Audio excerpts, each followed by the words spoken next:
Hello student, आज हम लोग फिजिकल साइंस का कुछ इंपॉर्टेंट क्वेश्चन के बारे में डिस्कस करेंगे। जिस तरह से मैंने आप लोग को हिस्ट्री का इंपॉर्टेंट बताया था, ठीक है, पूरा का पूरा लॉन्ग क्वेश्चन हमारे नोट्स में से ही आया था। आप जाके देख भी सकते हैं, चेक भी कर सकते हैं। और मैंने आज मैथ का एग्ज़ाम था आप लोग का, मैथ का इंपॉर्टेंट भी मैंने जो बताया था उसी में से पूरा का पूरा क्वेश्चन आया हुआ था, ठीक है। उसी तरह मैं आशा करता हूँ कि फिजिकल साइंस का इंपॉर्टेंट क्वेश्चन भी हमारे नोट्स से ही आए, ठीक है। तो आइए हम लोग सबसे पहले आते हैं हमारे पर्यावरण के प्रति अभिरुचि यानी चैप्टर 1, जो कि 3 मार्क्स का क्वेश्चन है, ठीक है। हो सकता है इसमें से 2 मार्क्स का क्वेश्चन भी फंस सकते हैं, ठीक है। हमें पहला क्वेश्चन देखते हैं इसमें क्या है।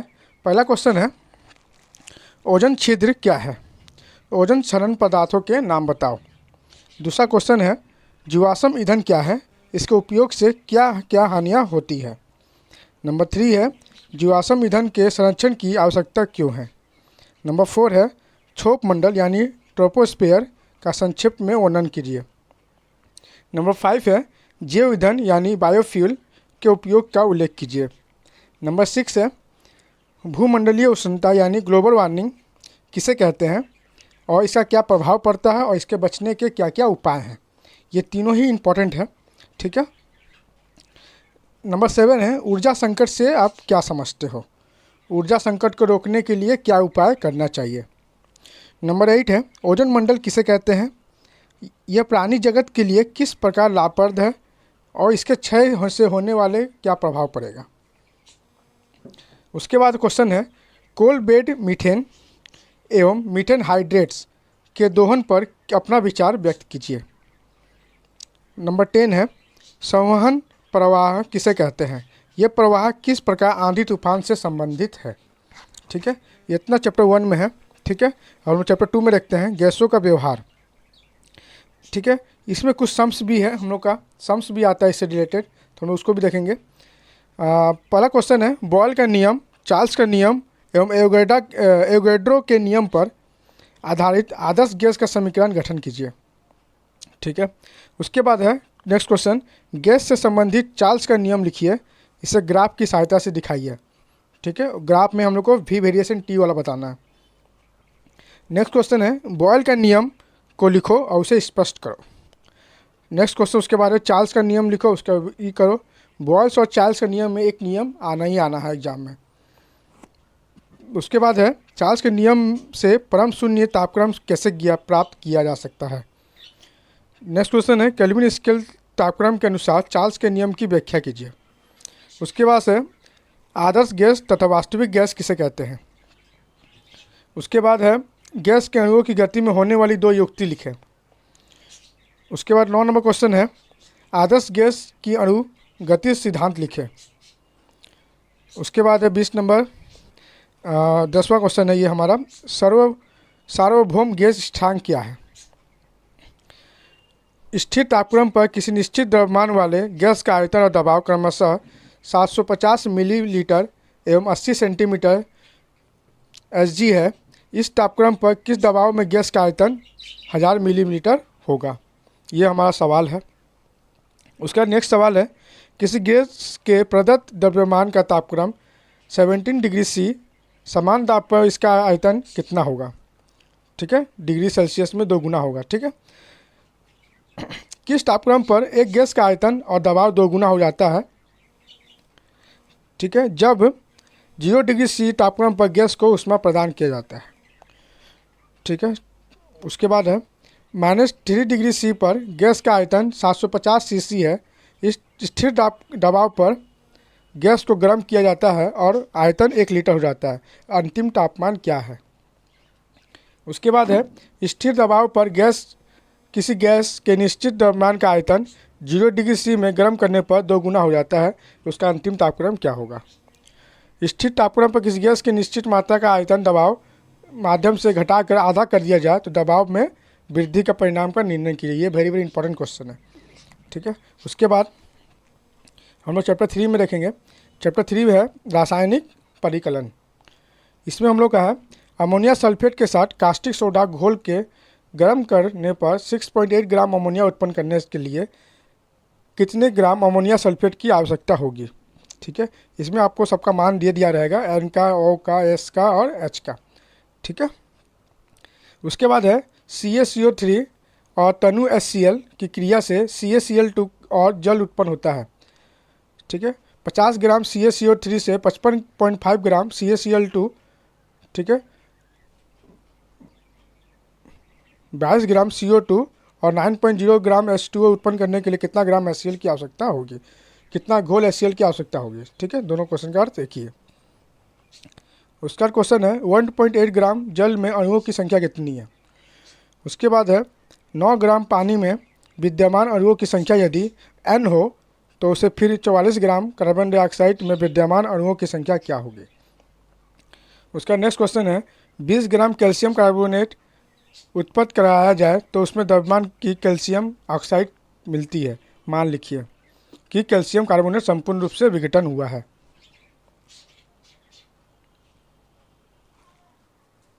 उसके बाद क्वेश्चन है 4 ग्राम सोडियम हाइड्रोक्साइड के उदासीन प्रतिक्रिया के लिए कितने ग्राम सल्फ्यूरिक अम्ल की आवश्यकता होगी।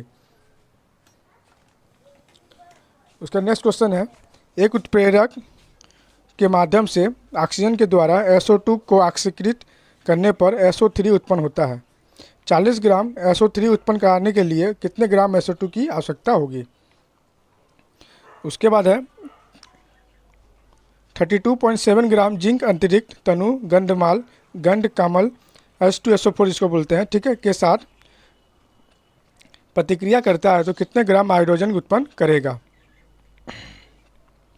उसके बाद है एसटीपी पर 11.2 लीटर O2 गैस के अणुओं की संख्या कितनी होगी यदि एसटीपी पर 22.4 लीटर CO2 में अणुओं की संख्या 6.023 × 10⁻23 हो। ठीक है, इतना क्वेश्चन आप कर लीजिएगा। उसके बाद चैप्टर 4 है द्विघातविक पत्थर यानी बाइमेटल स्ट्रिप किसे कहते हैं, ये क्यों मुड़ जाती है और इसका एक उपयोग लिखें। उसका दूसरा क्वेश्चन है प्रयोग द्वारा दिखाओ कि भिन्न भिन्न पदार्थों की उसमें चालकता भिन्न होती है। नेक्स्ट क्वेश्चन है थर्मोस्टेट किसे कहते हैं, इसका क्या उपयोग है। उसके बाद नेक्स्ट क्वेश्चन है ठोस के प्रसार गुणांक से आप क्या समझते हो। आयतन प्रसार गुणांक से किसे कहते हैं। उसके बाद किसी चालक में ऊष्मा प्रवाह किन कारकों पर निर्भर करती है। ऊष्मा चालकता गुणांक से आप क्या समझते हो और ऊष्मीय प्रतिरोध से आप क्या समझते हो। ठीक है, चैप्टर 5 है प्रकाश। इस चैप्टर में हम लोग पहला क्वेश्चन है अवतल दर्पण के क्षेत्र में फोकस दूरी एवं वक्रता अर्धव्यास में संपर्क ज्ञात कीजिए। दूसरा नंबर क्वेश्चन है गोलीय दर्पण की तीव्रता केंद्र वक्रता त्रिज्या ध्रुव और मुख्य अक्ष की परिभाषा। ठीक है, हम लोग गोलीय दर्पण का वक्रता केंद्र वक्रता त्रिज्या ध्रुव और मुख्य अक्ष इस पांचों का हम लोग इसका परिभाषा याद कर लेंगे। उसके बाद है उत्तल लेंस और अवतल लेंस में अंतर स्पष्ट कीजिए। ठीक है, ये वेरी इंपॉर्टेंट क्वेश्चन है। उसके बाद है शुद्ध वर्पट प्राप्त करने की शर्तों को लिखें। उसके बाद नेक्स्ट क्वेश्चन है शुद्ध वर्पट और अशुद्ध वर्पट में अंतर स्पष्ट कीजिए। उसके बाद है उत्तल लेंस की नाभि यानी फोकस और प्रकाश केंद्र के बीच अवस्थित किसी वस्तु के प्रतिबिंब की दो विशेषताएं को लिखें। नेक्स्ट क्वेश्चन है अवतल दर्पण और उत्तल दर्पण के क्या उपयोग हैं। उसके बाद है दूरदृष्टि दोष क्या है, इसके क्या कारण है और इसका क्या उपचार है। उसके बाद सेम उसी तरह का है निकट दृष्टि दोष का भी, इससे क्या कारण है और इसका क्या उपचार है। ठीक है, एक लेंस और एक कांच के स्लेब में क्या अंतर है। उसके बाद क्वेश्चन है सूर्योदय और तथा सूर्यास्त के समय सूर्य क्यों लाल रंग का प्रतीत होता है, कारण बताओ। उसके बाद प्रिज्म का विचलन कोण किन कारकों पर निर्भर करता है। उसके बाद लास्ट क्वेश्चन है पराबैंगनी किरण एक्स किरण एवं गामा किरण का एक एक हानिकारक प्रभाव को लिखें। उसके बाद चैप्टर 6 है विद्युत धारा के ऊष्मीय प्रभाव संबंधित जूल का नियम लिखें। ठीक है, अथवा किसी प्रकार के चालक में विद्युत धारा प्रभावित करने पर उत्पन्न ऊष्मा की मात्रा उसके प्रतिरोध विद्युत धारा की तीव्रता पर समय पर निर्भर करती है। दोनों क्वेश्चन का आंसर सेम है। उसके बाद है ओम का नियम लिखो, उसकी व्याख्या करो। ओम के नियम से किस प्रकार तुम प्रतिरोध की परिभाषा ज्ञात कर सकते हो। ठीक है, उसके बाद नेक्स्ट क्वेश्चन है प्रतिरोध किसे कहते हैं, किसी चालक का प्रतिरोध किन कारकों पर निर्भर करता है। उसका नेक्स्ट क्वेश्चन है कूलम का नियम लिखो और उसकी व्याख्या करो। उसके बाद है तुल्य प्रतिरोध किसे कहते हैं, यदि प्रतिरोध श्रेणी क्रम में जुड़े हो तो तुल्य प्रतिरोध ज्ञात करो। तुल्य प्रतिरोध मतलब समझ में आ रहा है, जिसमें R1 plus R2 plus R3 रहता है, ठीक है। अच्छा, उसके बाद नेक्स्ट क्वेश्चन है, कुछ प्रतिरोध किसी परिपथ से श्रेणी या अथवा समांतर क्रम में संयुक्त है, सिर्फ देख कर ही आप निश्चित रूप से कैसे समझेंगे कि वे किस क्रम में संयुक्त है। उसके बाद है, आपको 10 ओम वाले 2 प्रतिरोध दिए गए हैं, जिनमें से 5 ओम प्रतिरोध कैसे प्राप्त किया जा सकता है, ठीक है। उसके बाद है, बालों के चक्के के घूर्णन पर क्या प्रभाव पड़ता है जब, एक नंबर दिया है, विद्युत धारा की ताकत बढ़ाई जाती है। दूसरा नंबर, चुंबक के दोनों ध्रुवों को उल्टा कर दिया जाता है। और तीसरा नंबर, चुंबक के ध्रुवों तथा धारा प्रवाह की दिशा दोनों बदल दिया जाता है, ठीक है। उसके बाद है, विद्युत मोटर किसे कहते हैं, इसके सिद्धांत का वर्णन कीजिए। उसके बाद नेक्स्ट क्वेश्चन है, फ्यूज तार क्या है, इसका क्या उपयोग, उसका उपयोग क्यों होता है। उसके बाद है, केबल में लाइव वायर, न्यूट्रल वायर और अर्थ वायर का रंग क्या होता है, इसका क्या उपयोग है। ये वेरी इंपॉर्टेंट क्वेश्चन है। उसके बाद है, चुंबकीय फ्लक्स किसे कहते हैं, इसकी इकाई क्या है, ये कौन सी भौतिक राशि है। उसके बाद क्वेश्चन है, अर्थिंग और एमसीबी से क्या समझते हो, ये भी वेरी इंपॉर्टेंट क्वेश्चन है। विद्युत धारा का चुंबकीय प्रभाव से क्या समझते हो, फ्लेमिंग के बाएं हाथ का नियम। और क्वेश्चन है, विद्युत मीटर और विद्युत बल्ब में टिप्पणी लिखें। उसके बाद है, एलईडी और सीएफएल बल्बों की तुलना करें, यानी दोनों में का अंतर आपको याद कर लेना है। उसके बाद, किसी घर में 60 वाट के 2 बल्ब और 80 वाट के 2 पंखे हैं। बल्ब और पंखे प्रतिदिन 5 घंटे चलते हैं और 1 माह में खर्च की गणना कीजिए। यदि प्रति यूनिट का मूल्य 4 रुपये हो, ठीक है, तो हमें उसका हमें यूनिट निकालना है। यूनिट निकाल के दे दिया 4 रुपये, तो हमको उसमें 1 महीने का खर्च निकालना है। ये वेरी इंपॉर्टेंट क्वेश्चन है, ये एग्ज़ाम में होगा ही होगा, ठीक है, बल्ब और पंखे वाला क्वेश्चन, ठीक है। और जब नेक्स्ट क्वेश्चन है, जब 42 ओम प्रतिरोध वाले चालक में 5 एम्पीयर विद्युत धारा 1 मिनट तक प्रवाहित होती है तो कितनी ऊष्मा उत्पन्न होगी।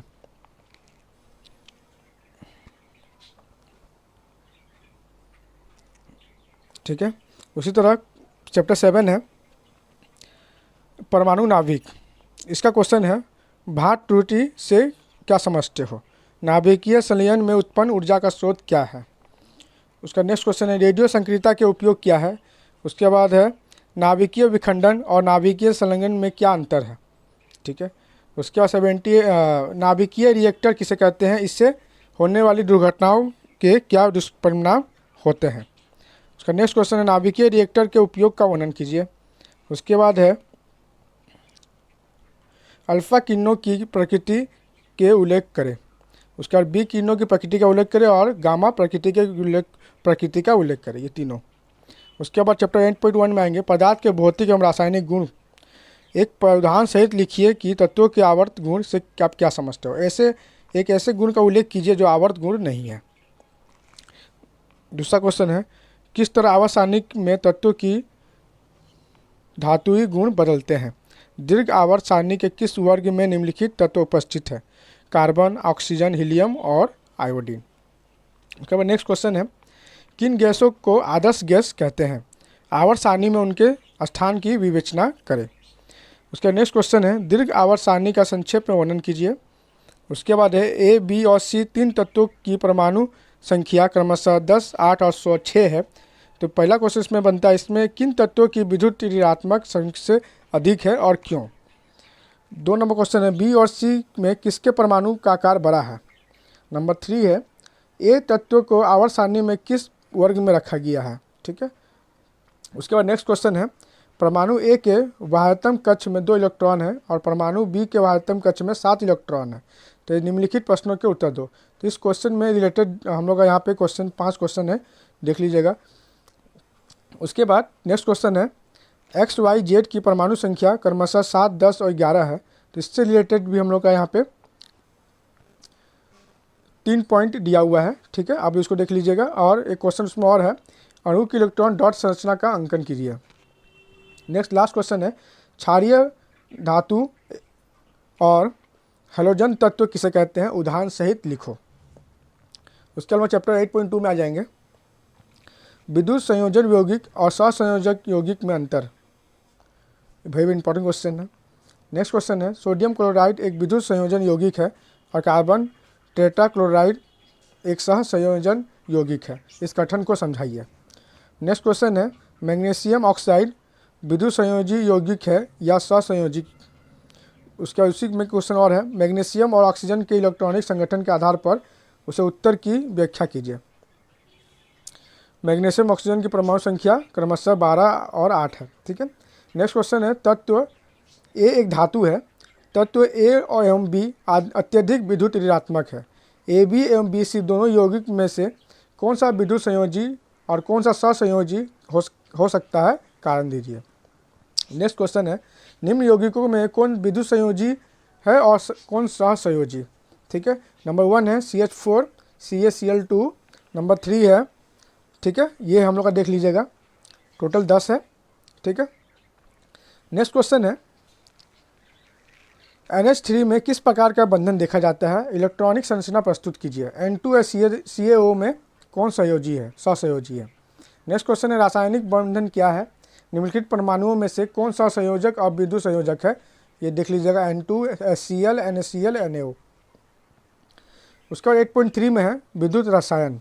तो विद्युत रसायन में है हम लोग का क्वेश्चन है आयन किसे कहते हैं, ये कितने प्रकार का होता है, प्रत्येक का परिभाषा लिखिए। नेक्स्ट क्वेश्चन है जल के विद्युत विच्छेदन विधि का वर्णन करो। उसके बाद है विद्युत विश्लेषण के कुछ महत्वपूर्ण उपयोग लिखिए। सोडियम क्लोराइड घोल के विद्युत विच्छेदन के प्रमुख रासायनिक प्रतिक्रियाओं के द्वारा स्पष्ट कीजिए। उसका नेक्स्ट क्वेश्चन है विद्युत विश्लेषण के समय कौन सी ऊर्जा किस ऊर्जा में रूपांतरित होती है। कॉपर इलेक्ट्रोड से कॉपर शुद्धिकरण करते समय कौन सा विद्युत विश्लेषीय पदार्थ प्रयुक्त होता है। ठीक है। उसके बाद 8.4 में आएंगे प्रयोगशाला उद्योग में अकार्बनिक रसायन। ठीक है। लीकर अमोनिया किसे कहते हैं, ये इसके बोतल को खोलने के पहले ठंडा क्यों किया जाता है। नेक्स्ट क्वेश्चन है आप किस प्रकार सिद्ध कीजिएगा कि अमोनिया और नाइट्रोजन और हाइड्रोजन उपस्थित है। अमोनिया गैस को सुखाने के लिए साद्र सल्फ्यूरिक अम्ल, फास्फोरस पेंटाऑक्साइड और निर्जल कैल्शियम क्लोराइड का उपयोग क्यों नहीं करते, जबकि अनबुझा चूना CaO का उपयोग करते हैं। नेक्स्ट क्वेश्चन है सिद्ध करो कि अमोनिया जल में अति घुलनशील है तथा इसका गुण क्षारीय है। उसके बाद क्वेश्चन है अमोनिया का औद्योगिक उपयोग लिखिए। उसके बाद क्वेश्चन है H2S गैस को शुष्क करने के लिए सांद्र H2SO4 या शुष्क SaCl2 का प्रयोग क्यों नहीं किया जाता है। उदाहरण दे के दिखाओ कि हाइड्रोजन सल्फाइड H2S एक अवकारक है। नेक्स्ट क्वेश्चन है प्रयोगशाला में नाइट्रोजन गैस कैसे बनाया जाता है और नाइट्रोजन गैस का क्या उपयोग है, ये वेरी इंपॉर्टेंट क्वेश्चन है। हाइड्रोक्लोरिक अम्ल यानी HCl बनाने व्यवहारिक विधि का वर्णन करो, ये भी वेरी इंपॉर्टेंट क्वेश्चन है। नेक्स्ट क्वेश्चन है नाइट्रिक अम्ल के औद्योगिक उत्पादन विधि का वर्णन करें। नेक्स्ट क्वेश्चन उसके बाद है दो रंगीन गैसों के प्रतिक्रिया में से एक तीक्ष्ण गंध वाली गैस का उत्पन्न होती है, उस गैस का संतुलित अणु हाइड्रोक्लोरिक अम्ल से भींगा कांच का छड़ ले जाते हैं तो सफ़ेद धुआं निकलता है। तीनों गैसों को पहचानिए। ठीक है। उसके बाद क्वेश्चन है क्रिप्स उपकरण के कार्य सिद्धांत का संक्षेप में वर्णन कीजिए। 8.5 में ज़्यादा क्वेश्चन है नहीं, आप लोग देख लीजिएगा। मिश्र धातु और अम्लगम में अंतर लिखो। ठीक है, यानी अम्लगम का बारे में भी आप पढ़ लीजिएगा।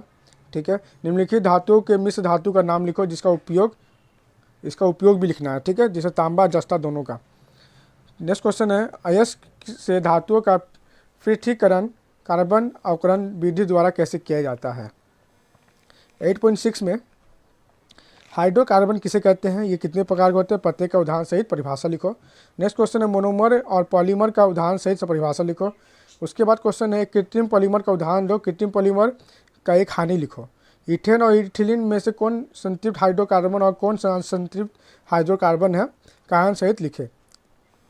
ठीक है, ये सब क्वेश्चन आप लोग कर लीजिएगा। इसमें मेन क्वेश्चन इंपॉर्टेंट क्वेश्चन है LPG क्या है, इसके मुख्य घटकों को उल्लेख करते हुए इसका उपयोग लिखिए। उसके बाद क्वेश्चन है alcohol, aldehyde, ketone, ether, amino एवं कार्बोक्सिल के कार्यकारी समूह लिखे, इसके प्रत्येक का उदाहरण भी लिखना है। ठीक है। उसके बाद है इथील एल्कोहल के उपयोग और गुणों का उल्लेख कीजिए। ठीक है, कार्बन और कार्बनिक यौगिकों को अंतर स्पष्ट कीजिए।